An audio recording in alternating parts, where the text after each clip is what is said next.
பணம் சம்பாதிச்சு கொடுக்குற அசட்டை வாங்குறதுல இருக்குமே தவிர, பணத்தை விரயமாக்குற liability. Rich dad versus poor dad அந்த புக்கோட மெயின் கான்செப்ட் பார்த்தீங்கன்னா அசெட் வெர்சஸ் லயபிலிட்டியோட மீனிங் புரிஞ்சிடும். அசெட் அப்படின்னா உங்களுக்கு உங்கள் பாக்கெட்டுக்கு பணம் வர்றது, அது வந்து இன்கம் வர்றது, இது எல்லாமே அசெட்ஸு.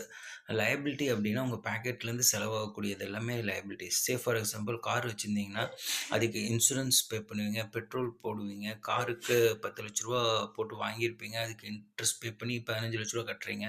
இந்த 20 லேக்ஸ் எல்லாமே வந்து உங்களுக்கு அசெட்ஸ் கிடையாது, லயபிலிட்டி.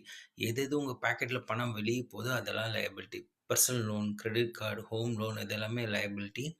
அசெட்ஸ் இந்த சென்ஸ் ஷேர்ஸில் இன்வெஸ்ட் பண்ணியிருப்பாங்க, அதுக்கு டிவிடெண்ட் வரும், போனஸ் வரும், இது எல்லாமே அசெட்ஸ். இந்த 2 டிஃப்ரென்ஸ் தெரிஞ்சிச்சுன்னா லைஃப்பில் சக்ஸஸ்ஃபுல் ஆகலாம்.